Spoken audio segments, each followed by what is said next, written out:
Messieurs, dames, chers invités, c'est avec un immense honneur que nous vous souhaitons la bienvenue à cette conférence organisée dans le cadre de la 31e édition du Forum Émis Entreprises, placé sous le haut patronage de Sa Majesté le Roi Mohammed VI, que Dieu l'assiste. Avant d'ouvrir officiellement cette rencontre, je vous invite, dans le respect des traditions de notre royaume et de nos valeurs communes, à vous lever pour l'hymne national du royaume marocain.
Aujourd'hui, nous avons l'immense privilège de nous réunir autour d'un sujet d'avenir profondément ancré dans l'ambition nationale.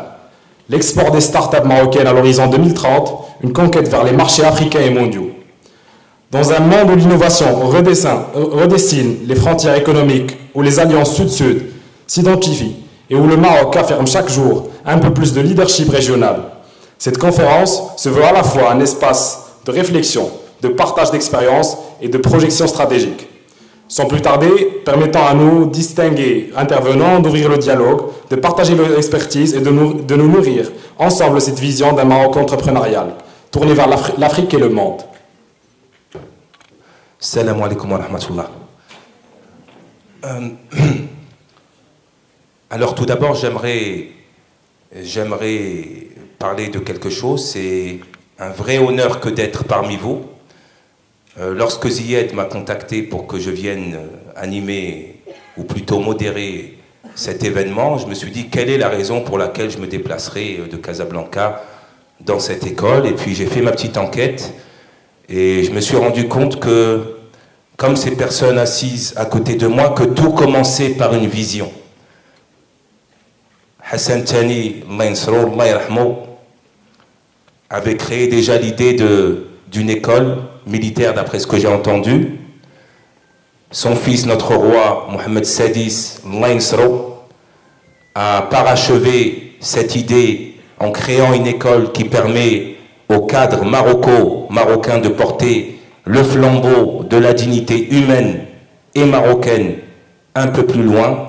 Et donc c'est un honneur de modérer cet événement en face de personnes, à côté plutôt, qui elles aussi hissent le drapeau marocain plus haut et portent la dignité et l'économie marocaine et africaine plus loin. Alors j'espère qu'on va passer un bon moment. Ce n'est pas une conférence, hein, on peut se détendre un petit peu, c'est pas un cours sérieux dans lequel on va apprendre des choses de pontif pour des agrégatifs, absolument pas. Comment on prononce, est-ce qu'on peut se tutoyer pour détendre l'atmosphère? Merci beaucoup. Comment on prénom, j'aimerais pas écorcher ton nom de famille, je sais que c'est Charlotte. Oui, il faut l'allumer, il faut appuyer quelque temps. C'est Charlotte Vidin et nom de famille marocain, Ouayouch. Comment? Ouayouch. Ouayouch. Donc Charlotte Ouayouch, comme nous sommes marocains et Karom, on comporte comme les Romains, on va dire Charlotte. Je vais t'appeler Charlotte, ça sera plus simple.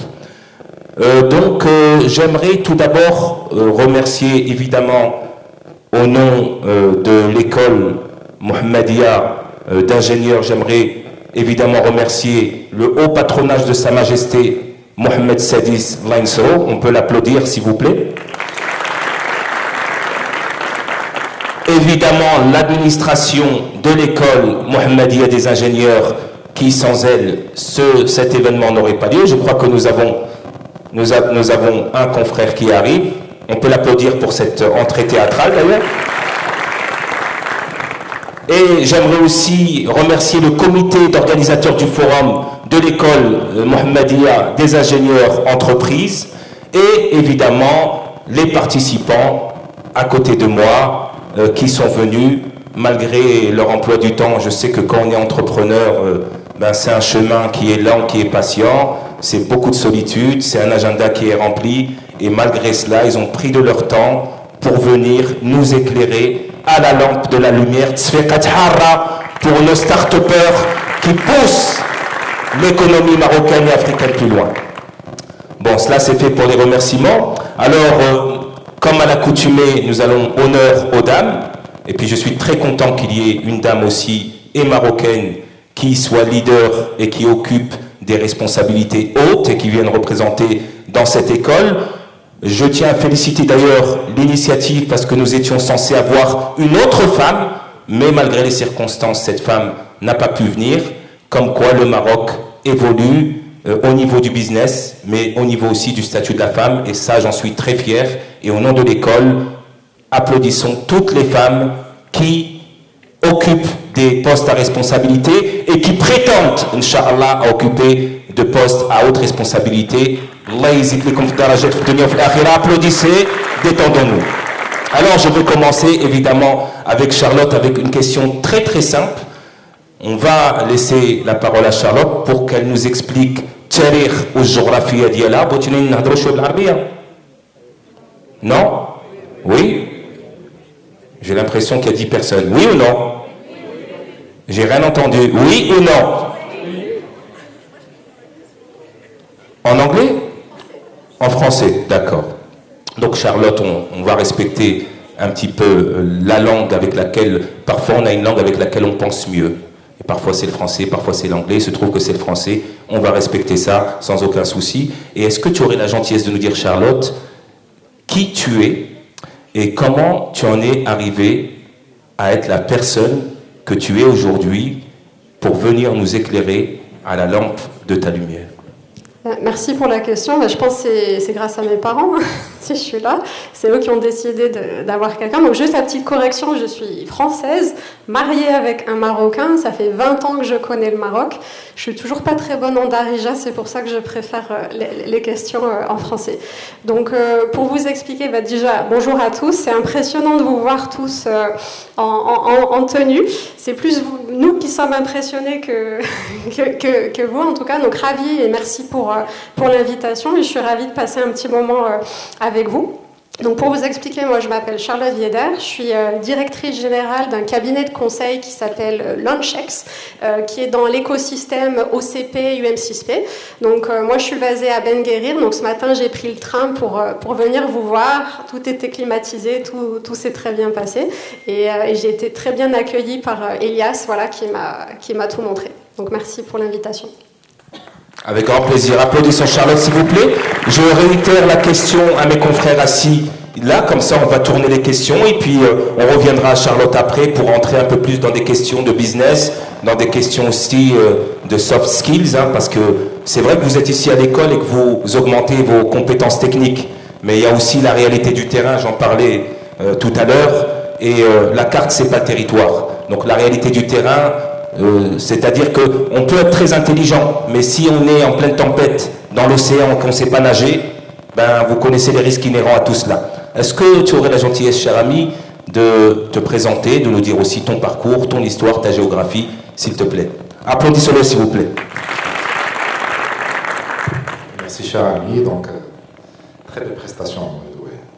Tu modères avec excellence. Barakallahu fik. Histoire et géographie. J'ai jamais eu cette question. Quelle est ton histoire et ta géographie? Histoire, ça veut dire comment j'ai commencé ma carrière peut-être. Géographie, je suis marocain. Né au Maroc, école publique, école d'ingénieur marocain. Après, j'ai terminé mes études en France. J'ai commencé ma première start-up à l'âge de 19 ans, je pense. Ça va. C'était en quelle année?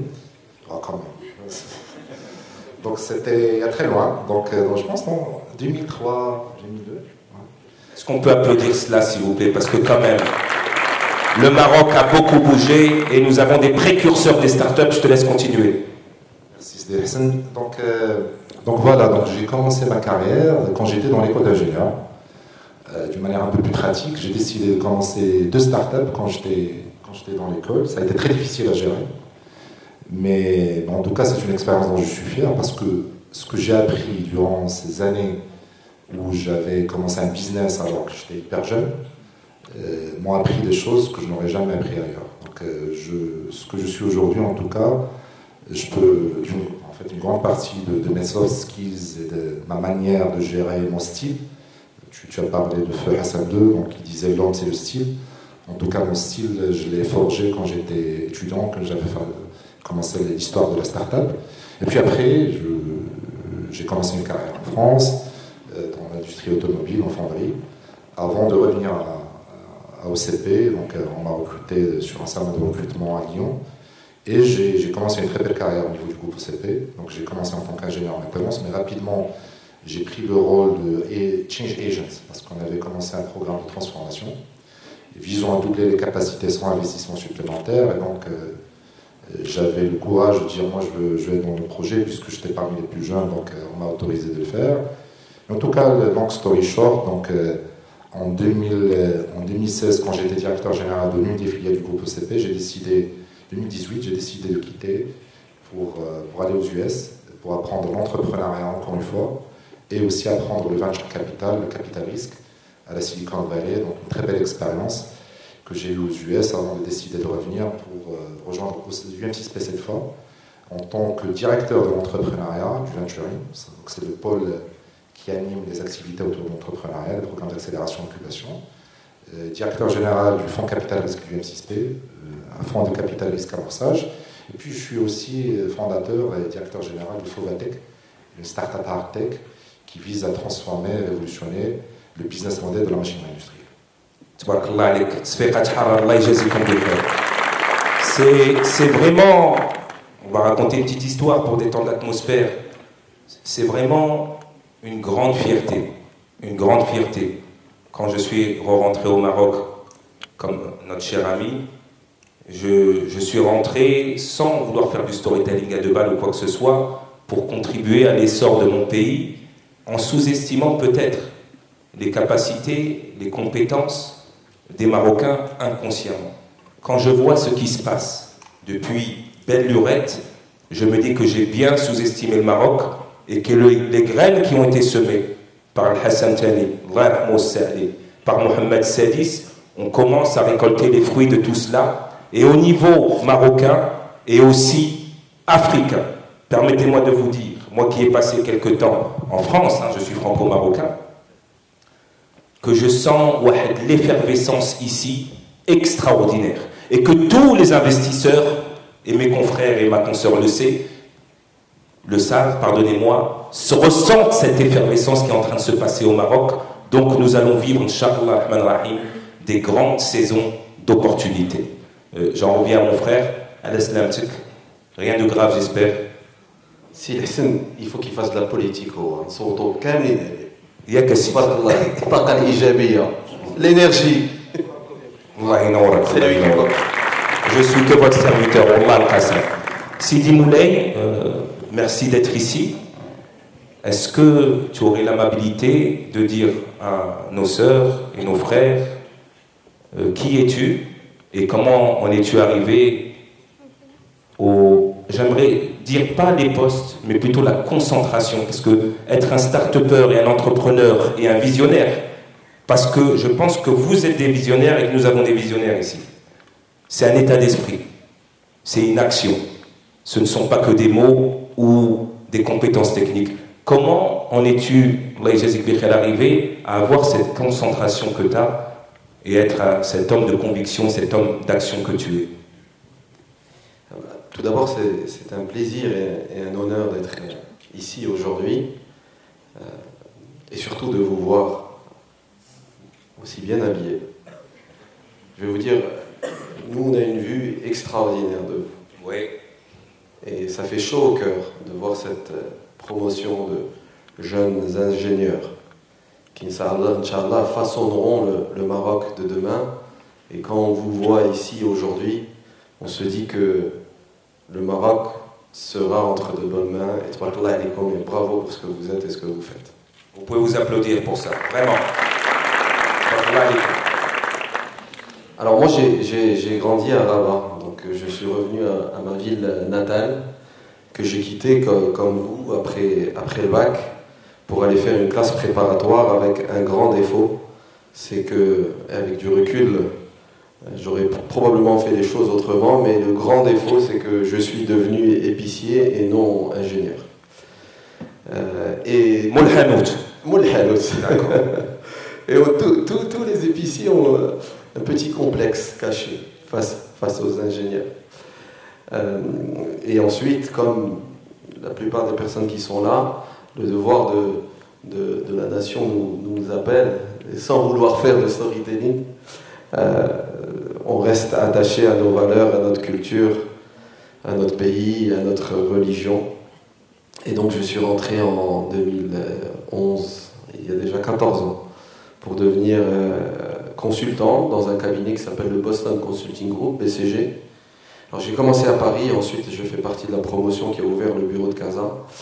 Et très vite, je me suis rendu compte que faire des slides, c'est sympa, on apprend beaucoup de choses, mais que lorsqu'on a un tempérament d'entrepreneur, on a besoin d'aller sur le terrain et d'apprendre. Et c'est comme ça que, et c'est ce que je vous souhaite à tous, c'est de, une fois votre diplôme en poche, faire quelques années de salariat en banque, en start-up, en conseil, en audit, pour apprendre le monde corporate, pour créer une certaine sagesse, créer un réseau et surtout vous donner de la crédibilité. Et ce que je vous demanderai de faire, au bout de 2, 3, 4 ans d'expérience, c'est de faire une introspection pour savoir qui vous êtes vraiment. Et ça semble simple à dire, mais la réalité, c'est que savoir qui on est, c'est souvent complexe. Et on ne le découvre qu'avec le temps. Et donc moi, je me suis rendu compte, en allant dans ma jeunesse, que j'étais quelqu'un qui aimait la technologie, qui était ce qu'on appelle un geek. Et ce jour-là, j'ai décidé de faire de ma passion mon travail. Et c'est ce qui, je pense, m'a aidé depuis ce jour-là à profiter de chaque moment et de ne plus réellement travailler, puisque aujourd'hui, mon quotidien est l'expression de ma passion, et je suis donc devenu entrepreneur dans la technologie. Et je vous souhaite à tous de trouver votre voie, pas forcément dans l'entrepreneuriat, mais en tout cas dans les sujets qui vous passionnent, pour que votre quotidien devienne un pur bonheur. Deux points que je souligne, on peut se faire Allah yjazikum bi khair. On est chez vous. Il a brûlé tout le. Vous pouvez nous manger tout cru. Deux choses que je retiens, c'est la connaissance de soi. C'est quelque chose qu'on n'apprend pas à l'école, c'est un soft skill. Et c'est d'ailleurs, il y a une citation qui dit que la première connaissance est la connaissance de soi. Et celui qui ne se connaît pas, comment il peut maîtriser une matière? Et la deuxième chose que je retiens, c'est l'expérience. C'est-à-dire vraiment accumuler l'expérience, même si on la déteste, pour décider du chemin qu'on va arpenter et aller vers soi, justement. Et aller vers soi. C'est très inspirationnel. J'en reviens à Charlotte, si tu veux bien, avec une question. Comme notre cher ami a commencé avec de l'inspiration, on va continuer là-dessus.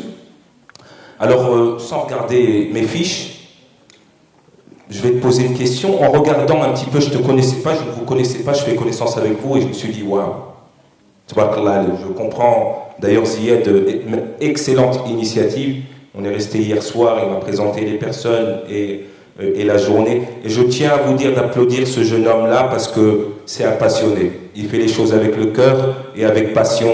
Et il a vraiment eu l'intelligence et la patience pour que nous soyons ici. Applaudissez votre confrère de la Jésus. Je reviens à la question, c'est qu'il y a une chose qui a fait vibrer une corde en moi, qui vibre déjà, c'est le fait de penser business, mais penser aussi éthique, environnement. etc. Est-ce que, par rapport à, bien sûr, au trajet que nous avons à faire par rapport à ces questions, tu pourrais nous dire comment tu arrives? Et j'ai ressenti qu'il y avait vraiment quelque chose qu'il y avait justement, pour rebondir sur la passion, dans le business. Comme quoi, on peut faire du business, mais de façon éthique. Est-ce que tu aurais un petit mot à nous dire là-dessus, s'il te plaît, Charlotte? Tu peux prendre mon micro si tu veux.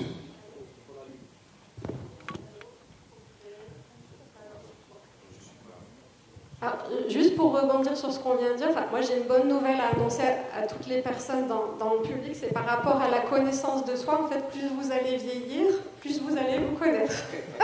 Et c'est-à-dire qu'effectivement, quand on fait des études, des fois, on aime tout faire, on ne sait pas trop où on veut aller.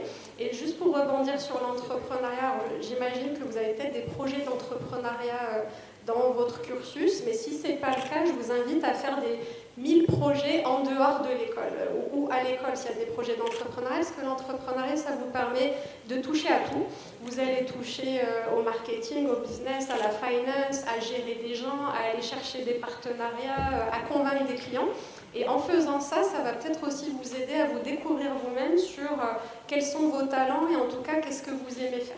Et je rebondis aussi sur le travail passion. Moi, j'ai la chance de faire un travail où le matin, je suis juste excited de faire tout ce que j'ai à faire. Parce que j'ai trouvé un travail, c'est sur l'innovation, j'accompagne des gens, des sociétés, c'est des projets ambitieux, intéressants, où la motivation intrinsèque, idéalement, va driver ce que vous faites. Donc c'est important que vous vous connaissiez vous-même pour savoir où est-ce que vous êtes très bon. Vous avez forcément un ou des talents, et idéalement, continuer à travailler vos talents et surtout trouver par la suite, après les études, un projet, un métier en fait où ce sera un métier, mais en fait ce sera un métier passion et du coup vous êtes content d'aller au travail, de travailler avec des gens, d'avoir de l'impact, de rencontrer de nouvelles personnes et c'est juste exciting. Voilà. Alors pour répondre à la question sur l'impact, donc, comme je vous disais, nous, LaunchX, on a un cabinet de conseil. On accompagne les sociétés, les corporates, donc par exemple OCP, que vous connaissez, Innovex, qui est un Impact Business Builder multisectoriel. Donc, ils ont lancé plus de 25 filiales dans les 2 dernières années. Et on est en train aussi de s'ouvrir à l'écosystème marocain pour accompagner d'autres entreprises. Et donc, le lien avec la durabilité, c'est que aujourd'hui, c'est un sujet super important. Un business n'est pas durable déjà s'il n'est pas viable et rentable, c'est-à-dire s'il n'arrive pas à avoir des paying customers. Par défaut, en fait, la sustainability, c'est déjà que le business soit profitable. Parce que s'il n'est pas profitable, il va s'arrêter de sa belle mort, c'est-à-dire l'entreprise va fermer. Et nous, quand on accompagne les clients, on essaie de mettre le sustainability by design dès la création en fait de la société qu'on va accompagner. Et donc là, l'idée, vous connaissez les normes ESG, sur tout ce qui est environnement, social, gouvernance. L'idée, c'est que le business qu'on lance, avant vous aviez juste des PNL, on regardait juste ce les boards appellent le bottom line, combien de revenus vous faites, et est-ce qu'il y a du bénéfice, est-ce qu'on va distribuer des dividendes. Aujourd'hui, le monde a changé, vous ne pouvez pas juste gérer un business. On parle de nouveaux tableaux de reporting qui sont les 3P. C'est People, Profit, Planet. C'est-à-dire, bien sûr, il y a la notion de profit, sinon, si votre business n'est pas profitable, en fait, il n'y aura pas d'impact durable. Mais il y a la notion de People et la partie Planet. Et donc moi j'ai la chance de gérer une équipe d'une 40aine de personnes. On est un cabinet de conseil boutique où j'ai aussi eu la chance de recruter l'ensemble des personnes. Donc j'ai choisi que des personnes talentueuses, avec les personnalités qui vont bien. C'est des gens souriants, avec un yes we can mindset. Et donc sur la partie people, l'objectif c'est qu'ils se sentent bien quand ils viennent au travail, de créer une culture qui soit dynamique, où tout le monde se sente agile, empowered. Et sur la partie planète, quand on accompagne nos clients, bien sûr, on essaie de regarder pour que leur business soit le moins impactful en termes de tout ce qui est environnemental, etc. Et on peut même les pousser. La notion la plus poussée en fait de sustainability, c'est regenerative business, c'est-à-dire qu'une fois que le business est passé et qu'il est parti, il a créé plus de valeur qu'il en a pris pour l'environnement. Et ça aussi, c'est des tendances qu'il est possible de mettre en œuvre si on y pense dès le départ. Merci infiniment. Est-ce que vous aurez la gentillesse d'applaudir Charlotte? Excellente initiative parce que nous commençons, et c'est pas pour faire la COP je ne sais combien, nous commençons à payer les conséquences, c'est-à-dire de nos grands-parents en termes de pollution, en termes d'environnement. et qu'aujourd'hui, cette conscience, et comme vous êtes l'élite aujourd'hui, qui allait porter, qui allait prendre le bâton pour le flambeau, pour aller plus loin, je pense que cette question, elle est très importante, du respect, de faire du business, mais dans le respect de la nature, dans le respect de notre pays qui est le Maroc, et qui est excellent, et dans le respect de l'environnement. J'en reviens à notre cher ami qui est là. Alors j'aimerais te poser une question par rapport à quelle est la leçon que tu pourrais partager avec nous, que tu as rencontré durant ton parcours en accompagnant des entrepreneurs. Les leçons. Bon, j'ai besoin d'écrire un livre pour. Ben, il faut. Ouais. Il faut absolument. Les leçons. Avec ChatGPT, on peut le faire en 3 jours aujourd'hui. Oh, oups. Non, je préfère que ce soit un peu authentique. Écoute, c'est une très bonne question, Céleste. Très bonne question parce que il faut savoir que l'entrepreneuriat en mode start-up, moi je ne parle pas de l'entrepreneuriat classique, parce que le Maroc, en tout cas, est un pays d'entrepreneurs, de traders, d'entrepreneurs. Ça n'est pas question. Mais sur la partie start-up, innovation, que ce soit tech ou type tech, il faut être humble. Le Maroc vient de commencer ce beau voyage il y a quelques années. Parce qu'avant, le nombre de fonds capital risque, il y a 5 ans, c'était très minimal. Le nombre de start-up qui évoluent dans l'écosystème était aussi, je pense, inférieur à 10. Et donc la petite révolution, si on ose l'appeler comme ça, de la start-up marocaine, du rêve marocain a commencé il y a 5-6 ans. Et donc il est important d'être humble et de dire, écoute, l'écosystème marocain vient de commencer. La Silicon Valley a commencé en 56, 57 à peu près, quand le premier fonds capital risque a vu le jour, avec HP et tout le reste. Et donc les Marocains, les start-up marocaines et les investisseurs marocains doivent reprendre des écosystèmes un peu plus matures de la Silicon Valley, de l'Europe, mais aussi de l'adapter au modèle marocain. Et on doit le faire chemin faisant. On n'a pas le temps de faire du recul, on n'a pas le temps de faire itérer, on n'a pas le temps de développer le modèle start-up marocain en 50 ans. On n'a juste pas le choix. Et donc, les leçons sur lesquelles on s'appuie aujourd'hui pour développer cet écosystème d'innovation, il est très simple. Pour pouvoir développer une start-up innovante, ça veut dire qu'il est en train de développer une technologie qui n'existe pas. Ça veut dire soit un business model autour de technologies validées, soit de la deep tech, ça veut dire développer carrément des industries qui vont disturb des secteurs tout entiers. Le quantum par exemple, ou la biotech via l'AI, etc. Et donc, si une start-up veut développer ça, ou si un écosystème veut se développer, il a besoin de 5-6 piliers, en fait, en fonction de la référence. On a besoin d'université. Donc, aujourd'hui, moi, encore une fois, je suis très fier d'assister à ce très beau forum qui est organisé par des étudiants. Et en tout cas, l'EMI, l'école Mohammedia des ingénieurs, en tout cas, c'est l'une des fiertés, en tout cas, du Maroc. C'est la première, je pense, école d'ingénieurs marocaine. Et c'est aussi l'une des écoles qui produit, en matière de qualité et aussi de quantité, le plus d'ingénieurs qui sont en train de fueler cet écosystème d'innovation marocain. Donc il faut le talent universitaire. Deuxième ingrédient, c'est le capital.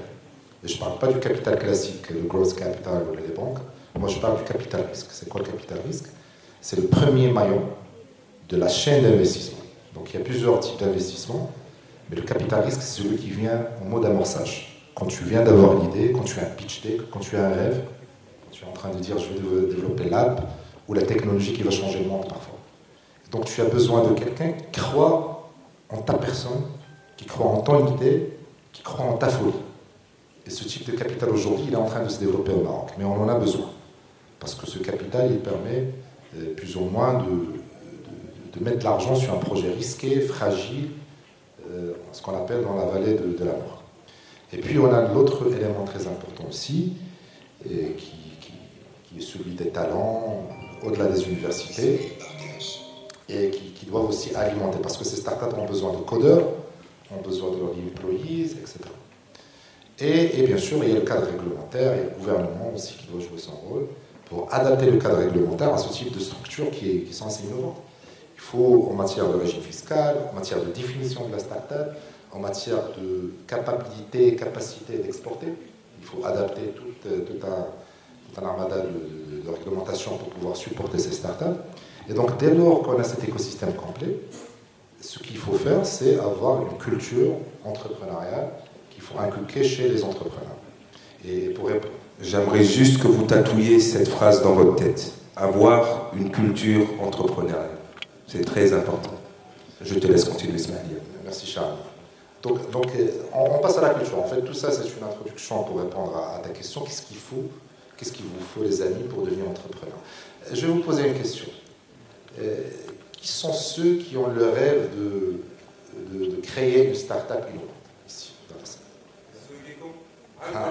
Colonel Serra, vas-y. Yallah, ça y est.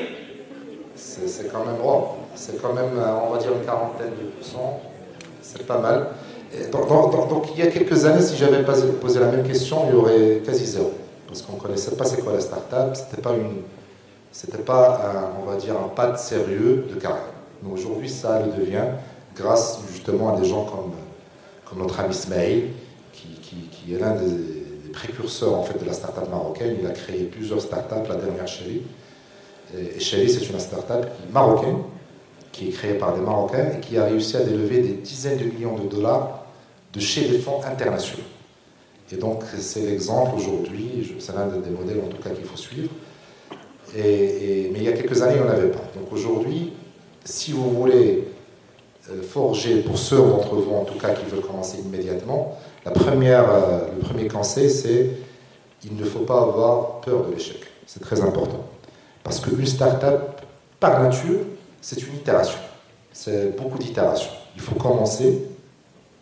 It's not going to be working, the first iteration, c'est-à-dire la première fois, ça ne va pas marcher. La deuxième fois, ça ne va pas marcher. La troisième fois. Si vous êtes suffisamment persévérant, ça va marcher. Et vous allez trouver ce qu'on appelle, dans le jargon des startups, le PMF, le Product Market Fit. Et si vous avez le Product Market Fit, ça, c'est le jackpot. Parce que vous aurez un produit qui marche, il suffit de croître. Et bien sûr, vous allez créer une start-up qui va cartonner, qui va réussir au Maroc, et après, elle va scaler. Deuxième conseil, c'est le network, c'est le réseau. Parce que vous, aujourd'hui, quand même, l'EMI, encore une fois, c'est l'une des plus belles écoles marocaines.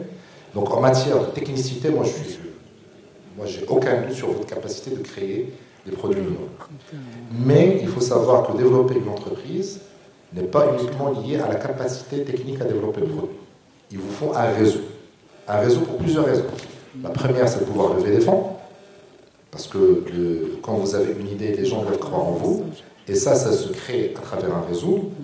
Et ce que vous faites aujourd'hui dans le cadre de ce forum est une preuve tangible que vous comprenez l'enjeu du réseau. Parce que vous êtes en train de parler avec des entrepreneurs. Moi, je suis là pour plusieurs raisons aujourd'hui. Parce que normalement, j'étais en déplacement. La première raison, c'est la manière avec laquelle les étudiants, les élèves ingénieurs m'ont appelé. Et avec insistance, avec professionnalisme, je me suis dit, je vais tout faire pour venir. Et bien sûr, la qualité des conférenciers, du modérateur, parce que Ismaël, c'est un grand ami, Charlotte aussi, toi-même aussi, Mehdi, qui n'a pas pu venir aujourd'hui. Donc, juste petite parenthèse, il a un petit incident, il se peut qu'il vienne, je devais l'annoncer en préambule, mais je ne l'ai pas fait, il se peut qu'il vienne, s'il ne vient pas, on fera avec. Donc, je vais essayer de raccourcir. Je t'ai dit qu'il faut... On prend ton temps, c'est mouski. Donc, il faut un réseau. Donc, les amis, si vous voulez lever un fonds, il vous faut un réseau. Si vous voulez recruter, c'est votre réseau qui vous permettra de recruter les bonnes ressources. Ce n'est pas les sites à annonces, ce n'est pas le salaire que vous allez proposer, mais c'est votre réseau. Les gens qui vont rejoindre votre aventure entrepreneuriale, c'est des gens qui vont croire en vous. Et ils feront partie de votre réseau. Donc, c'est important. Le réseau aussi pour pouvoir gérer les incertitudes liées au marché et à la réglementation et au commercial, la partie commerciale. Si vous êtes dans du B2B et aussi si vous êtes dans du B2C. C'est le réseau qui fait que vous pouvez aller au-delà des difficultés. Donc deuxième élément, c'est de travailler votre réseau tant que vous êtes dans l'école. Et le réseau, ce n'est pas uniquement pour avoir un bon réseau, ce n'est pas nécessairement juste pour les extravertis, c'est aussi pour les introvertis. En fait, le réseau, c'est une science, c'est une discipline qui s'apprend. Donc il faut la développer aujourd'hui. Je pense que notre ami Hassan, qui est un coach de vie, je pense qu'il connaît beaucoup sur ce sujet-là. Et en tout cas, il y a des éléments, il y a des méthodologies qu'il faut apprendre. Et puis finalement, ça c'est c'est un conseil avec lequel je vais finir, c'est qu'il faut rêver grand. L'une des plus grandes difficultés que j'ai rencontrées ou que je rencontre chez les entrepreneurs, c'est des gens qui veulent développer une application pour Rabat, ou là pour Casa, ou là pour le Maroc, ou là pour l'Afrique. Et quand tu lui demandes c'est quoi, quel problème tu veux résoudre, il te dit un problème local. Non, un entrepreneur doit être ambitieux, parfois jusqu'au point de l'illusion. Si vous, je ne sais pas, je vais donner un exemple d'un entrepreneur qui est connu, Elon Musk par exemple. Le jour où il a commencé SpaceX, vous connaissez SpaceX, n'est-ce pas? Le rêve de Elon Musk, c'est quoi? D'aller sur Mars. Même la NASA n'arrive pas à aller sur Mars. Et le gars n'est ni un rocket scientist, il n'a jamais fait le design du fusée, il ne s'y connaît pas, mais c'est son ambition jusqu'au point de l'illusion pour changer le monde. Lui, il veut sauver la race humaine. Et donc, un entrepreneur, moi je ne dis pas qu'il faut aller à Vénus, mais au moins il faut avoir l'ambition de changer un grand secteur, une grande industrie, et d'en avoir la certitude parfois. Et c'est ce qui veut, en fait, la grande ambition, c'est ce qui vous permettra en tout cas de créer une start-up qui va faire rayonner le Maroc, et en tout cas vous le faites déjà, mais qui va en tout cas assurer la souveraineté technologique du Maroc et nous aider à exporter le savoir-faire marocain. Je vais m'arrêter là, sinon... Non, tant que c'est intéressant, nous sommes prêts à écouter. Alors j'aimerais synthétiser, pour celles et ceux qui regardaient leur téléphone pendant que notre cher ami parlait, 3 choses importantes. Tsbih, ma mère elle appelle ça tsbih, le téléphone. C'est pas un reproche, hein. L'échec. Vous êtes des ingénieurs, je vais donc employer un jargon d'ingénieur ayant baigné dans une famille d'ingénieurs. Chaque action engendre une réaction Newton. Ce qui fait décoller un avion, c'est la résistance. Quand vous serez en mouvement, vous allez forcément prendre une hypercute. Et parfois ça fait mal. Ça fait très très mal. Et c'est votre capacité à vous relever, tel un boxeur qui prend un coup pour continuer le combat, qui fera la différence. Je profite de cette transition pour regarder notre cher ami, que je suis depuis un petit moment, même s'il ne le sait pas. J'aime pas dire l'échec, parce que l'échec, c'est un mot qu'on a associé à quelque chose de négatif. Je préfère dire les tests de la vie. Et Dieu sait que notre cher ami, on en a eu quelques-uns. Pour finir justement à dépasser et aller au-delà de certains échecs. Est-ce que tu aurais la gentillesse de nous dire qu'est-ce que les coûts? Parce que quand on est entrepreneur, et vous savez même qu'on est juste un simple employé, et il n'y a pas de sous-métier, on prend des coûts. Qu'est-ce que les coûts t'ont appris? Qu'est-ce que ça a renforcé? Et quelle est la leçon que tu pourrais partager avec nos chers amis ici qui sont la future élite, Inch'Allah, des cadres, des entrepreneurs, de la crème du Maroc, Inch'Allah? Merci pour cette belle question. Alors, quelqu'un disait un jour, je n'échoue jamais.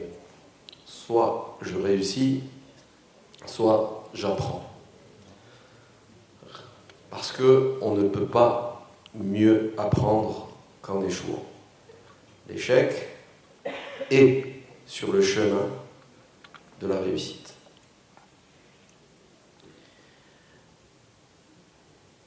La probabilité d'un entrepreneur qui a déjà échoué une fois de réussir une deuxième fois est bien supérieure à celle du primo-accédant à l'entrepreneuriat. D'ailleurs, les fonds d'investissement dont parlait tout à l'heure Yassine sont des fonds qui donnent beaucoup d'importance à l'échec et qui investissent souvent dans ceux qui ont échoué. Vous savez, moi, j'aime cette image de l'entrepreneur qui réussit parce qu'on le voit de face. Il est beau, il est fort, c'est un super héros. Et dès qu'on essaie de comprendre ce qu'il y a derrière sa réussite, on va voir son dos et on le voit plein de blessures, de couteaux. C'est toute la notion de l'image du succès qui en réalité est un iceberg, dont on ne voit que la partie émergée, mais dont la réalité est une partie immergée, pleine de difficultés et d'échecs. Le propre d'un entrepreneur, c'est de vivre une montagne russe émotionnelle tout au long de son parcours. Des moments de joie et d'euphorie et des moments de difficulté. Et celui qui réussit, rappelez-vous de cette phrase, s'il vous plaît, vous êtes tous sur le point d'être diplômés. Rappelez-vous de cette phrase et je vais vous demander de vous en souvenir pour le reste de votre vie. Ceux d'entre vous qui vont réussir et qui sont dans cette salle, ce ne sont pas les plus riches, ce ne sont pas, et détrompez-vous, les plus intelligents. Ce ne sont pas les plus forts. Ceux dans cette salle qui vont réussir, ce sont ceux qui ne vont jamais abandonner. Parce que la vie est longue, la vie est difficile, et la vie est jonchée d'obstacles. Et tous, sans exception, vous allez chuter. Certains ne vont jamais se relever et finiront par échouer à leur manière. Et d'autres vont apprendre de leur chute, vont apprendre de leur échec et vont s'améliorer. C'est tout le concept de la start-up. C'est tout le concept dans l'entrepreneuriat. Ça s'appelle l'itération. Le lean. On fait une boucle où on commence, où on échoue, où on apprend, où on améliore et où on recommence. Ainsi de suite, jusqu'à atteindre la réussite. Je vais conclure par une phrase que tout le monde connaît, qui est la phrase de Nietzsche, et qui dit « Tout ce qui ne tue pas rend plus... » Allez-y, regarde. Plus fort. Dites-le plus fort.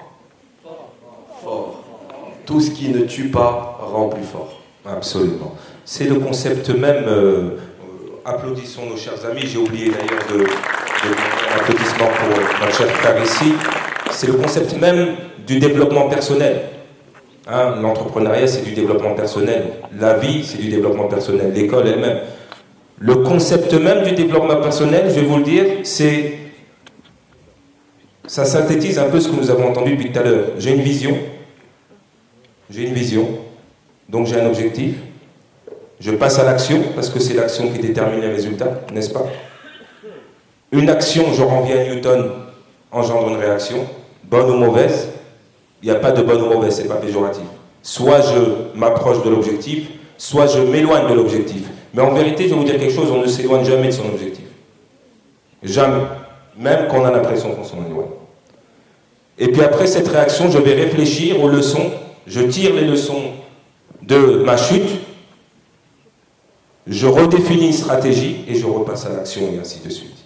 Jusqu'à ce que j'obtienne mon objectif, et quand j'en obtiens un, avec l'aide d'Allah subhanahu, ben j'en choisis un autre. N'est-ce pas? Je vais en arriver, Charlotte, une question, très studieuse d'ailleurs, qui prend des notes. Est-ce qu'il y a des gens qui prennent des notes ici? Alors les ingénieurs, ils ont une grande mémoire, c'est ça. J'ai envie de parler de résilience, parce que quand on est entrepreneur, il en faut beaucoup. Et la résilience, c'est en lien avec l'échec. Parce que ce qui vient après l'échec, c'est la résilience. Et qu'est-ce que c'est la résilience? C'est sa capacité à encaisser les coups. Hein, vous savez, vous êtes ingénieur, je vais me régaler. Vous savez d'où ça vient le mot résilience? Et la belle, d'où ça vient? C'est pas un cours. Ça vient d'où? Figurez-vous que ça vient de l'aéronautique. Et ce sont les ailes de l'avion qui sont résilientes pour ne pas... Absolument. Parce que si les ailes cassent, qu'est-ce qui se passe? Ça va être le genèse. Ok? Donc la chose, c'est que la résilience, c'est sa capacité à encaisser les coups. Hein, il ne suffit pas de dire l'échec. On va encaisser les coups. Et comme nous dit notre cher ami, est-ce qu'on va se relever? Est-ce qu'on va rebondir? Dans ton domaine, avec les différentes casquettes que tu occupes, Launch X, Innov X, j'imagine qu'il y a un autre truc avec X qui va arriver. Il y a un troisième, parce qu'on dit, les Anglais ils disent quand les choses arrivent une fois, il y a de fortes chances que ça n'arrive plus jamais, mais quand ça arrive deux fois, il y a de fortes chances que ça arrive une troisième fois. Jamais 203 en français. Est-ce que tu pourrais nous parler de résilience et de ta capacité justement à encaisser les choses qu'on peut semer sur le passage? Je te donne le micro. Alors, merci pour la question. Alors, je vais être embêtante à chaque fois, mais je rebondis juste pour construire sur ce qui a déjà été dit. Je pense que l'important, c'est d'essayer de vous donner des humbles conseils par rapport à où vous en êtes. On parle souvent, voilà, qui c'est qui a été le premier dans la promotion. Alors, bien sûr, c'est important, l'excellence académique. Mais en fait, dans la vraie vie, c'est pas ça qui compte vraiment. En fait, ce qui est important, c'est vraiment le réseau. Déjà, vos copains de promo que vous allez construire, le réseau que vous allez vous faire avec votre premier stage, deuxième stage, premier job, etc. Et dans la vraie vie, en fait, et j'en reviens à la résilience, plus vous avez développé un réseau d'alliés, de support, de sponsors, de gens qui croient en vous, ou que quand vous appelez, vont vous donner des informations en off, vont vous aider à débloquer une situation, plus vous êtes fort. Donc c'est pas votre force personnelle, en fait c'est la force que vous avez réussi à créer avec tout le réseau. Donc ça c'est important. Je voulais revenir aussi sur la confiance en vous. Moi j'adore discuter avec des étudiants, parfois d'une même promo. Les personnes ont fait la même promo, mais alors je vois quelqu'un qui se présente à moi, le sourire, confiant en lui ou en elle, super bon vendeur, et puis je vois quelqu'un beaucoup plus timide, qui n'ose pas me parler. Forcément si je dois recruter quelqu'un, je vais aller plus vers la personne qui a confiance en elle, etc. Donc la confiance en vous, je pense que c'est vraiment quelque chose à travailler en plus de tout ce qui est academic skills. Aussi développer votre réseau dès maintenant, ça se joue dans ceux qui ont été déjà volontaires, qui ont organisé le forum, qui ont fait des sur-efforts en plus de juste venir assister. Et voilà, donc je vous encourage à développer votre réseau. Sur les échecs, alors moi mon papa il était aussi entrepreneur et je pense qu'il a dû se prendre beaucoup de coups dans la vie. J'aime bien l'image, il y a une peinture à Rabat en fait, c'est une dame qui a plein de flèches dans le dos. Alors je ne sais pas si elle est entrepreneur, mais en tout cas elle a protégé quelqu'un, soit sa famille, etc. Pour revenir sur la résilience, donc moi mon papa il me disait toujours, il me sortait toujours le proverbe, c'est un proverbe de La Fontaine, c'était le roseau plie mais ne rompt pas. Et en fait, je pense que ce qui est super important, dans les vies perso ou pro, on a tous des tsunamis qui nous tombent dessus, des petits, des gros. Ce qui est important, en fait, c'est déjà de continuer à pédaler. Si vous êtes sur le vélo, voilà, de pas s'arrêter. Et l'important aussi, c'est la vitesse de recovery. C'est-à-dire que moi, dans ma carrière, j'ai eu plein des couteaux, des flèches, des choses qui sont passées. Mais ce qui est important, c'est déjà de garder votre calme, d'être assez zen sur ce qui se passe, de ne pas prendre à cœur ce qui se passe, c'est juste le travail. Enfin, il faut se dire que de toute façon, tout change, donc même une situation qui n'est pas bonne va évoluer vers quelque chose de positif. Et sur la persévérance, enfin, la résilience, je pense qu'il est important, c'est justement de vous donner un cap, de vous donner l'énergie au quotidien et surtout la persévérance. Moi, en tant que CEO, parfois, pour réussir à gagner un contrat, à faire venir quelqu'un, j'itère mais 10 fois de suite avant, et c'est la 10e fois, le 10e coup de fil que je vais décrocher le contrat ou que je vais réussir, etc. Si j'abandonne au 9e coup de fil, je ne vais pas avoir le résultat attendu. Donc la persévérance dans l'effort est importante. Et une autre notion dans la résilience, je pense que c'est important aussi que vous soyez en forme physique. c'est-à-dire que vous ayez une bonne hygiène de vie. Alors là, je prends ma casquette de maman, c'est-à-dire que vous ne pouvez pas être un super warrior ou une super woman si vous n'êtes pas en forme. Ce qui veut dire qu'il faut bien dormir, manger sainement, faire du sport pour se sentir en forme. En plus, vu que vous êtes une école militaire, j'imagine que vous avez aussi des cours de sport, etc. Mais pour moi, c'est pas nice to have, c'est must have pour être sûr que voilà, vous êtes en forme. Et du coup, quand vous êtes en forme physique, du coup, même si vous avez des coups, etc., vous avez plus de recul et vous pouvez gérer les aléas de la vie. C'est super parce que du coup, j'ai pas besoin de parler de développement personnel et je suis très content que des start-upers, des entrepreneurs, des DG parlent de développement personnel en étant vraiment avec un point de vue de spécialiste. Parce que c'est vrai que, comme dirait notre chère amie Charlotte, on ne fait pas décoller une fusée avec de la bière, comme dirait le jargon. Et il faut vraiment le kérosène approprié pour... Il faut avoir le kérosène approprié pour pouvoir décoller et arriver à destination avec le plus de sérénité et le plus de forme possible. Et du coup, tu m'as tout enlevé, tout ce que j'avais prévu de dire, j'ai plus rien à dire. Mais pour faire la transition, revenir à notre chère amie là maintenant, le développement personnel, peu importe ce que vous faites, les soft skills, c'est primordial. Avoir cette arme avec soi pour gérer, comme dirait l'autre, c'est pendant l'orage qu'on connaît le pilote. C'est pendant l'orage que le pilotage automatique s'arrête et qu'on voit si le pilote il est compétent ou pas. Et c'est à ce moment-là que vous serez sollicité. Il y a aussi une chose, c'est le calme. Et donc, on parle de résilience. S'il y a une chose que je peux caser, c'est le lâcher-prise. Lâcher-prise. Vous savez ce que c'est le lâcher-prise? C'est quoi qu'il advienne. C'est le roseau, en fait. Hein. Il suit le sens du courant pour ne pas... Et puis quand le courant il passe, il se redresse.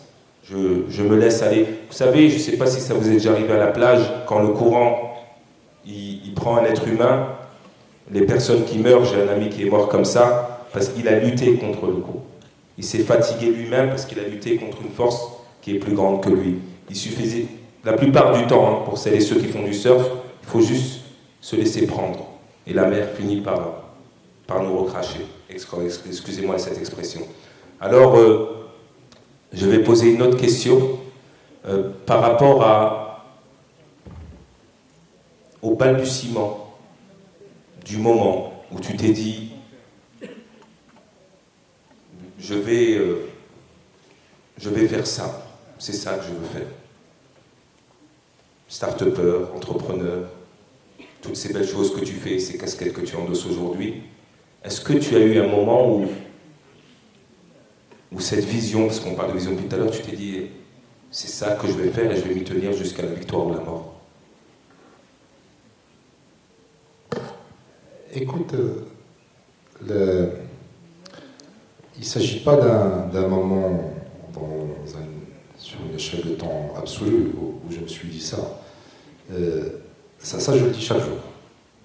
À chaque fois que je me réveille, parce que je suis aussi entrepreneur d'une manière ou d'une autre avec Phosphate Valley Technologies, qui est une aventure, on va dire, maroco-marocaine, qui vise à développer de la machinerie industrielle avancée, à exporter un savoir-faire marocain, avec beaucoup d'émistes d'ailleurs qui ont rejoint l'équipe. D'ailleurs, je vous invite les amis, si vous pouvez passer au stand de FOVA, on adore recruter les lauréats de l'EMI, donc n'hésitez pas. Mais en tout cas, je vais raconter uniquement l'histoire de FOVA. Donc FOVA, c'est quoi? C'était un jour, quand je bossais à OCP, on importait des équipements industriels, on les importait toujours d'Europe. On nous demandait d'aller faire des tests à l'Europe, parce que ces équipements avançaient, etc. Donc il fallait faire les tests avant de les importer. Et moi et quelques collègues, on s'est dit, d'ailleurs il y a beaucoup d'émistes qui étaient avec moi, on s'est dit, mais quand même, ça va importer ce type d'équipement, mais pourquoi le Maroc n'a pas la capacité de les faire ici et de les exporter? En matière de savoir-faire, on avait le savoir-faire, en matière de technicité, on avait la technicité. En tout cas, nous, on était un peu, comment dire, on n'était pas prêt à aller devant des gens qui nous disaient, vous testez, vous importez. Donc c'était un peu, nous qui étions des ingénieurs marocains, nous voulions en tout cas changer la donne. Et donc on a décidé de lancer cette aventure de Phosphate Valley Technologies. Phosphate Valley Technologies, c'est comme Silicon Valley, mais à la marocaine. Et on s'est dit, on va fabriquer des équipements industriels avancés ici au Maroc. Et donc, je ne peux pas te dire que depuis cette décision, chaque jour, il y a des moments où je dis, je vais quitter, je vais abandonner. Et chaque jour, je dis non. Je ne le fais pas pour moi-même, je fais pour mon pays, pour mon continent, parfois pour l'humanité, parce qu'il y a un vrai souci sur la machine industrielle. Et je vais continuer. Donc, chaque jour, il y a des deux états d'âme. Et donc, on va dire, tu es amené à les gérer chaque jour. Parce que c'est quoi un entrepreneur? Un entrepreneur, en fait, c'est quelqu'un qui doit chaque moment résoudre un problème. On ne vous appelle jamais pour vous dire tout va bien, hein, top. La start-up elle va bien, la technologie elle va bien, etc. On ne vous appellera jamais pour vous dire ça. Quand tu es sur une start-up, on vous appellera pour vous dire il y a un gros souci, il faut le résoudre. Donc tu as chaque jour tiraillé. Et bien sûr, parfois tu as l'idée d'abandonner parce que tu sais beaucoup. Parce que l'entrepreneuriat, c'est difficile. Welekin, à chaque fois, tu reviens et tu dis pourquoi je fais ça. En fait, je vais vous dire un truc. Si vous voulez commencer une start-up juste pour le retour sur investissement, là, c'est mort. Parce que le retour sur investissement n'est jamais une motivation suffisante pour être résilient dans une start-up. Il faut avoir, bien sûr, le retour sur investissement, c'est pas mal. Il le faut. Mais il faut avoir une raison beaucoup plus profonde. Il faut être passionné par le sujet sur lequel vous développez. Donc la machine industrielle, encore une fois, la raison qui me ramène à chaque fois de dire non, je vais continuer, avec mes équipes bien sûr, qui sont des équipes aussi entrepreneurs, qui sont des entrepreneurs qui ont porté le projet. Et à chaque fois on dit non, on le fait parce qu'on veut prouver au monde entier que le Maroc a la capacité, pas uniquement de fabriquer, mais de faire l'ingénierie et de développer des technologies. Et on l'a prouvé au monde entier en développant des équipements qui sont beaucoup plus robustes et beaucoup plus, on va dire, innovants que des multinationales qui sont sur le marché depuis des centaines d'années. Je dis des centaines d'années. Donc, la seule raison pour laquelle, à chaque fois je me relève quand il y a un souci, c'est la passion qui m'anime. C'est la raison pour laquelle, en fait, Elon Musk ne fait pas ce qu'il fait. Par exemple, je reviens vers Elon Musk, tout le monde le connaît, c'est très simple pour démystifier la chose. Il ne veut pas aller sur Mars parce qu'il veut un retour sur investissement. Ça, c'est pas le cas. S'il voulait un retour sur investissement, il aurait pu continuer à développer Tesla, il y a beaucoup d'autres produits qu'il aurait réussi. Il veut aller sur Mars parce qu'il a une vision, un rêve de protéger la race humaine en faisant des colonies sur Mars. C'est fou, mais c'est ce qui anime. Nous, à Chevova, ce qui nous anime chaque jour, c'est développer une technologie marocaine. Smaïl, quand il se réveille chaque jour avec Chéri, parce que moi, j'ai mis un ticket dans sa start-up, et quand je lui ai posé la question le jour où j'ai voulu investir, il parle d'une inclusion financière où tout le monde a la capacité d'avoir accès à un financement, accès à un compte bancaire, accès à un service de qualité. C'est ce qu'il anime chaque jour, parce qu'il est conscient que ça va développer le Maroc, que ça va contribuer à changer aussi la donne du Maroc. Donc chaque entrepreneur a besoin d'une passion qui est beaucoup plus grande que lui-même, et le retour sur investissement, encore une fois, n'est pas suffisant. C'est pas mal, il faut être profitable, il faut chercher à devenir licorne, etc.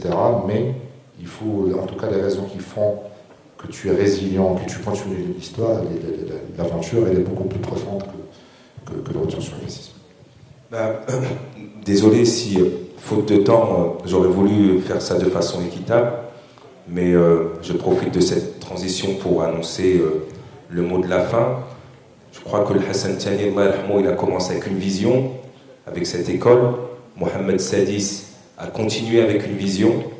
Je vois que les élèves ont épousé cette vision, que nos amis entrepreneurs ont cette vision et que nous sommes tous liés avec cette vision, c'est de faire le Maroc, du Maroc, un pays économiquement, socialement, écologiquement, à la hauteur des autres continents.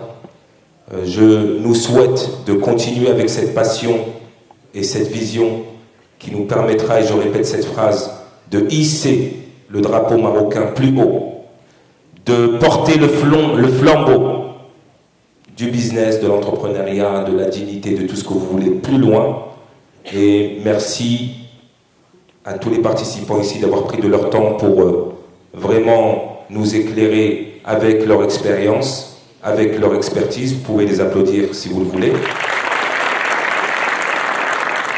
Et quant à moi, merci de m'avoir donné l'occasion de partager ce moment avec tout le monde. Merci du fond du cœur. Est-ce que tu souhaiterais dire quelque chose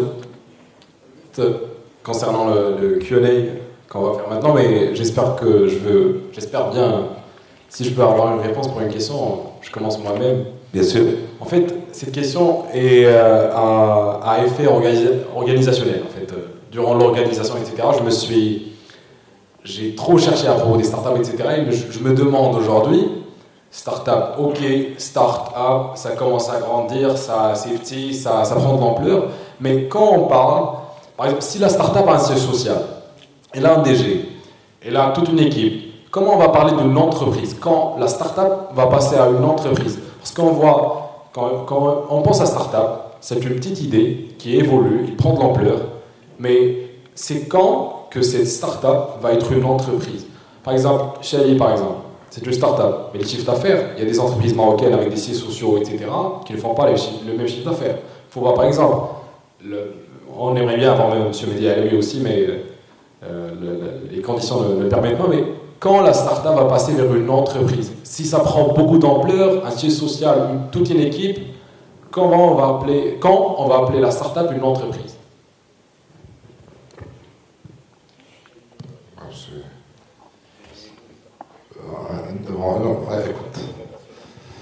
C'est une bonne question. En fait, quand j'ai commencé à apprendre en fait, le VC, c'est l'une des premières questions. C'est quoi une start-up? C'est quoi la différence entre une entreprise mature et une start-up? Et permets-moi juste dans un timeline, de tracer le cycle de vie d'évolution d'une entreprise innovante start-up. Donc elle commence par une idée. Quelqu'un de fou dans le bon sens, qui a une idée pour changer le monde. Il veut développer une application qui va faire X ou Y qui n'existe pas. Parce qu'il y a un aspect d'innovation. Une entreprise qui fait quelque chose qui n'est pas innovante, c'est pas une start-up, n'est-ce pas? Si tu veux développer une ligne de production de chaussures, c'est pas une start-up.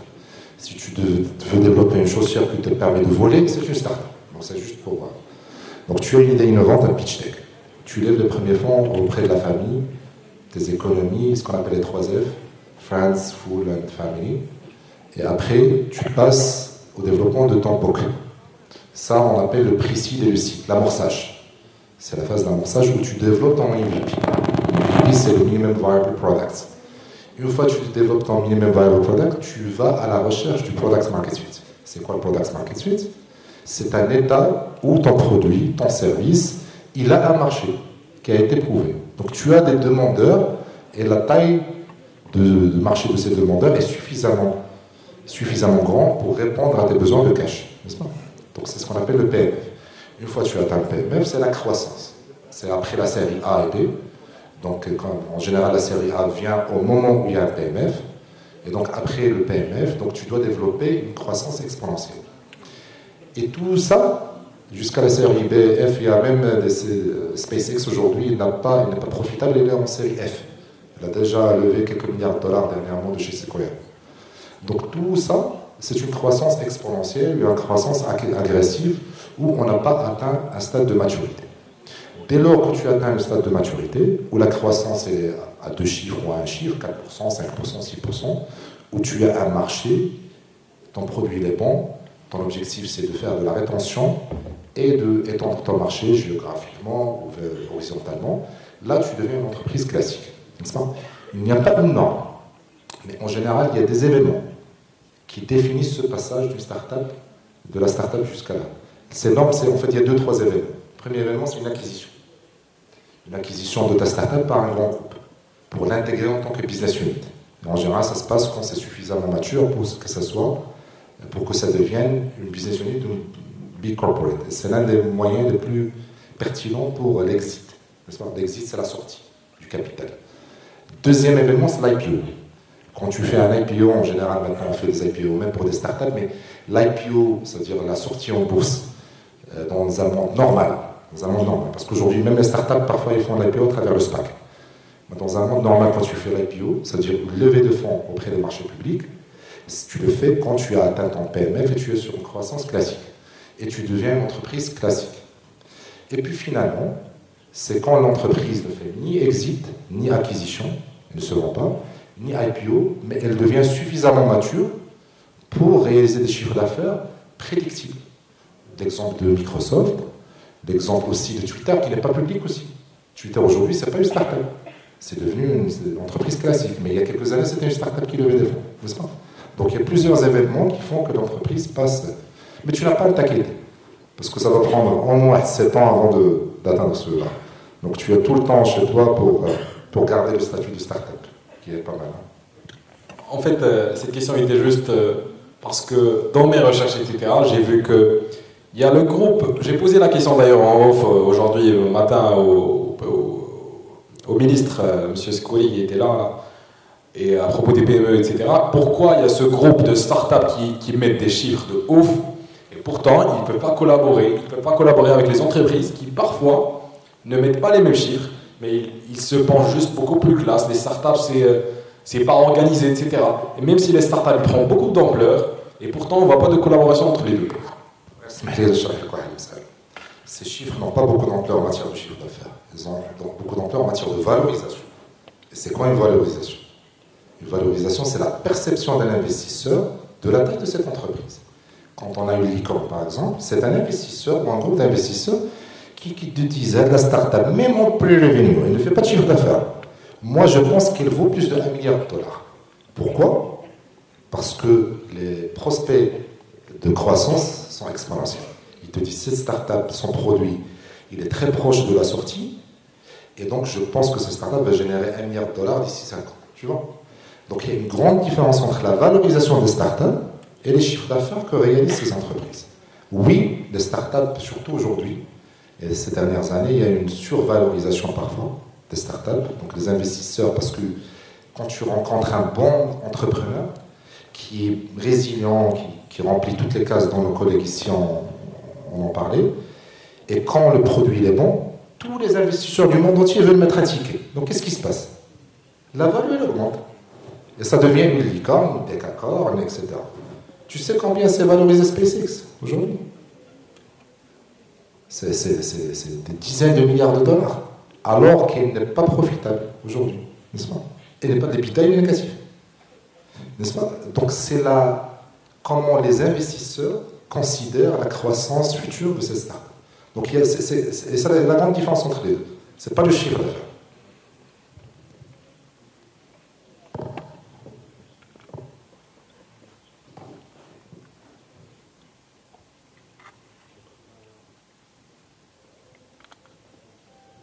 Si quelqu'un d'autre veut poser une question.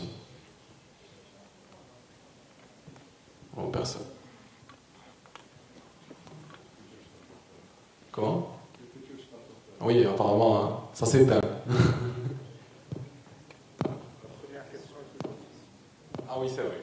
Je l'ai prise. Pour revenir à la question de la confiance en soi, c'est en passant à l'action qu'on l'augmente. Donc si c'est une question d'estime de confiance en vous, osez parler maintenant.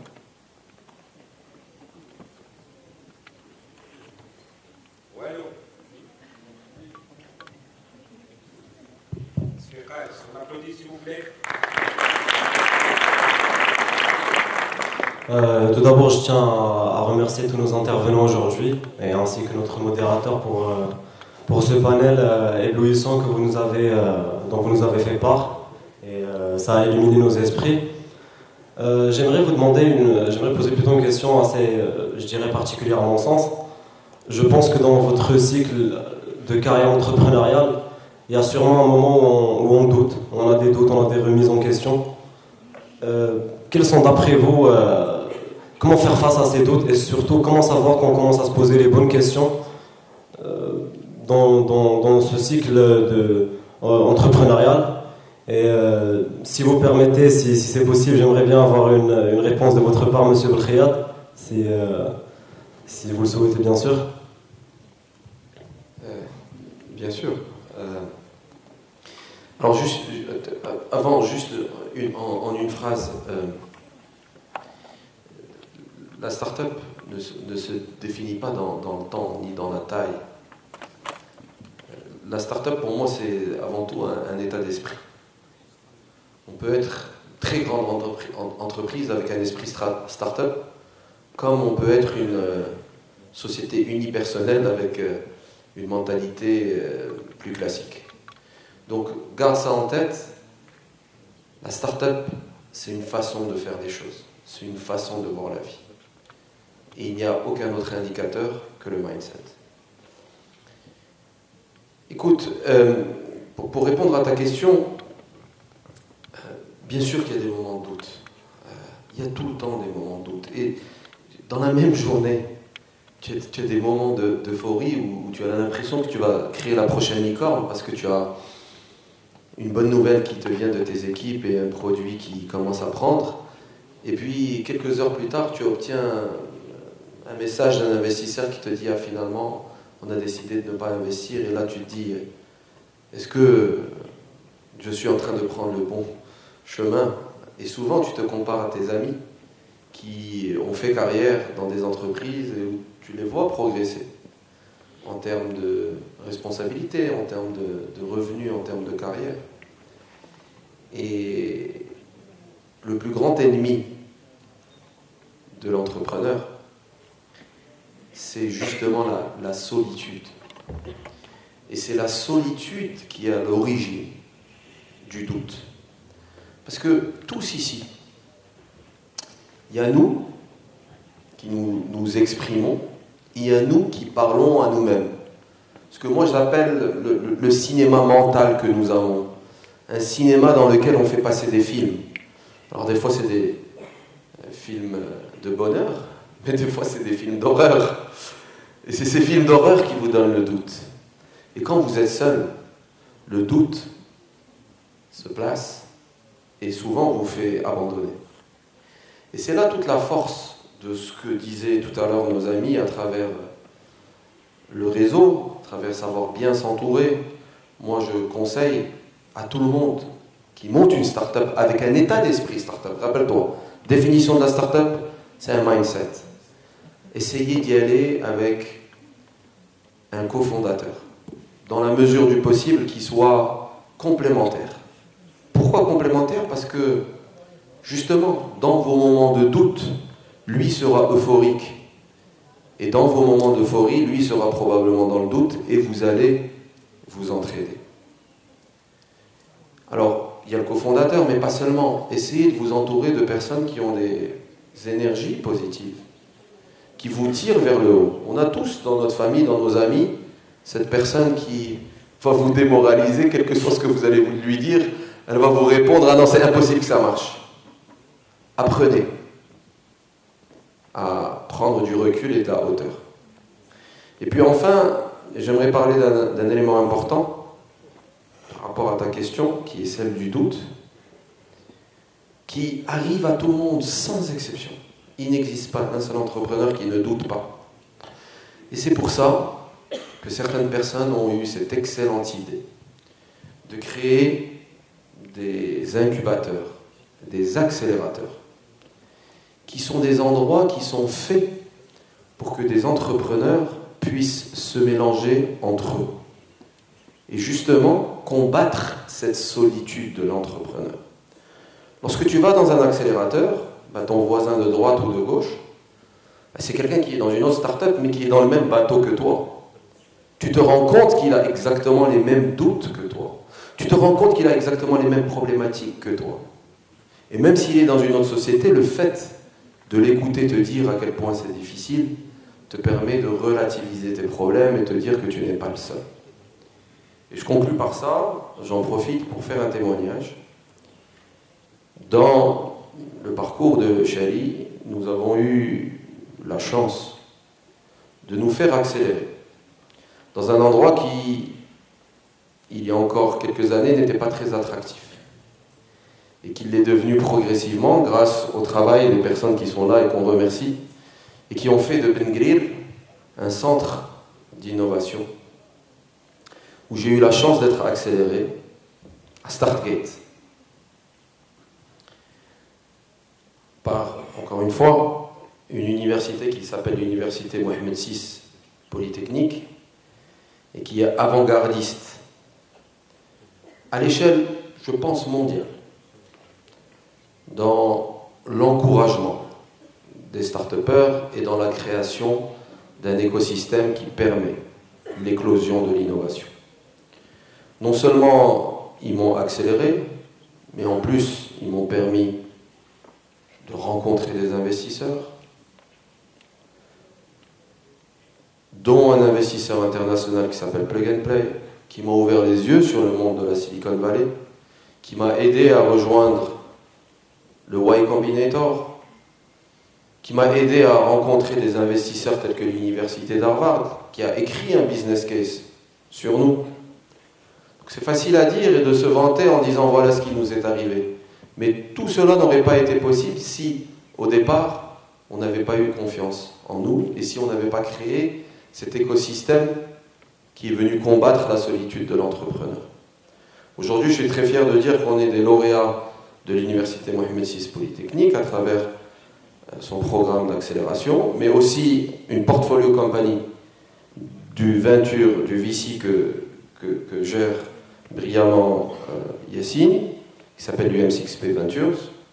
Je vous invite tous, en tant que jeunes lauréats, futurs lauréats, bientôt probablement entrepreneurs, à vous intéresser à ce qui se fait à Bengrir et voir dans quelle mesure est-ce que vous pouvez y aller, ne serait-ce que pour vous imprégner de ce qui se fait là-bas et justement pour combattre le plus grand ennemi de l'entrepreneur que tu as cité tout à l'heure et qui est le doute.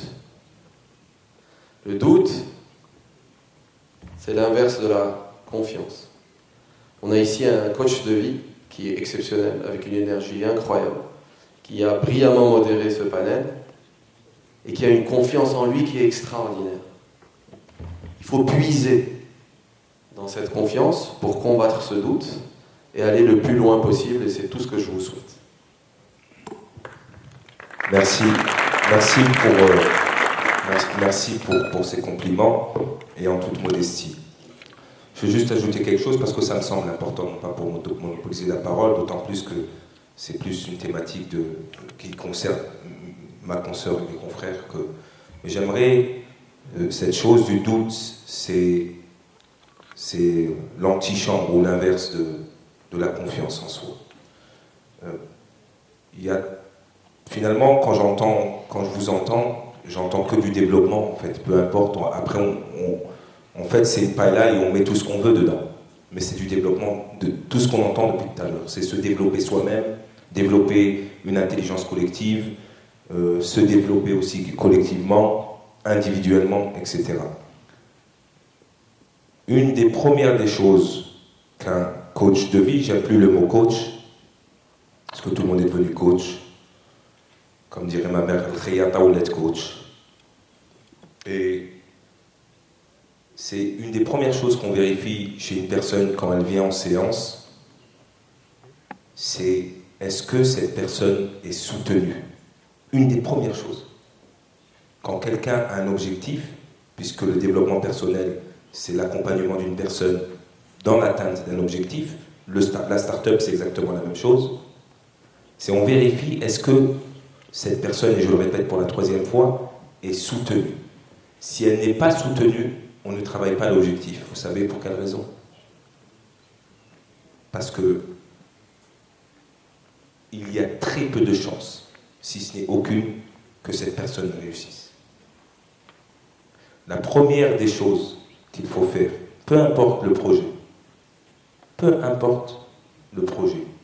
c'est d'être bien entouré et ne serait-ce que d'avoir le soutien émotionnel et mental. Et les personnes qui ont des startups et qui ont ne serait-ce que des conflits à la maison, c'est la même chose. Quand il y a des conflits à la maison, avec madame ou avec monsieur, et qu'une personne vient nous voir dans l'atteinte d'un objectif, on va vérifier et on va apaiser l'ambiance, que ce soit à la maison, dans le bureau, entre la maison et le bureau, parce qu'une personne qui va atteindre un objectif, c'est comme le guerrier qui va à la guerre.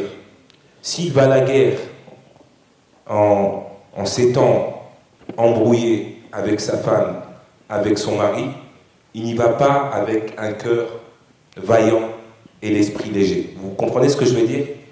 Il y va avec un crabe sur la tête. Donc, première des choses, peu importe ce que vous allez faire dans la vie. Et comme l'a dit Freud, avant de vous diagnostiquer de dépression, faites juste l'inventaire pour voir si vous n'êtes pas tout simplement entouré de, et je le dis en anglais, assholes. Et ça, c'est très important. Voilà, c'est le mot de la fin.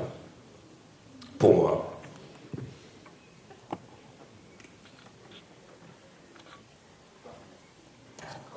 Pas finir avec le mot anglais. Donc, en tout cas, je remercie. J'étais coach dans un ancien vie. Je tiens à remercier la belle énergie. Je tiens à remercier l'École Mohammedia des ingénieurs. Ça a été un plaisir en tout cas d'assister à ce panel et d'y contribuer avec mes collègues. Continuez cette belle énergie, continuez de porter le nom de votre école. En tout cas, moi j'ai eu l'occasion de recruter des dizaines de lauréats de votre école. Vous avez une responsabilité qui est très lourde parce que vous devez continuer sur cette belle élan. Vous avez une très belle histoire, mais en tout cas, pour moi, personnellement, ça a été un plaisir de contribuer à ce panel. Et bien sûr, Ismaël, comme il a fait une très jolie note par rapport à Stargate. Donc, pour tous ceux qui veulent commencer une aventure entrepreneuriale, n'hésitez pas à nous visiter à Stargate. Nous serons plus qu'heureux de vous accompagner. Voilà.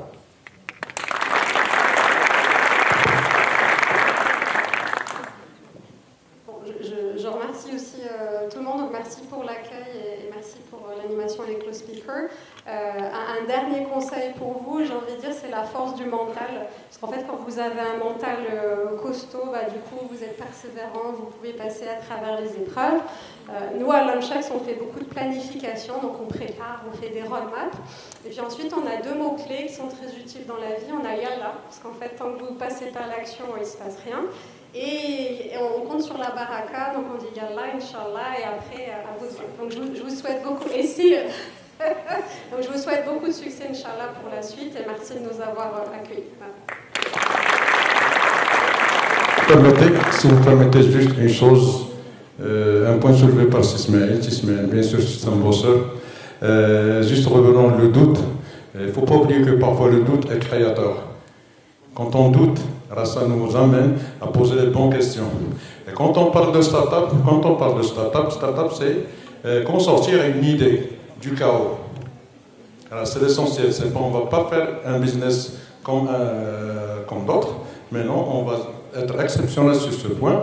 Et l'astuce, c'est de trouver la bonne problématique et d'essayer de répondre à cette bonne problématique. Quand on pose les bonnes questions, on finit toujours par avoir de bonnes réponses. Et c'est surtout la définition de la problématique, c'était l'astuce. Et seul le doute est créateur. Merci Ismaël, merci à vous, là, comme ça. Ça a été vraiment très bien.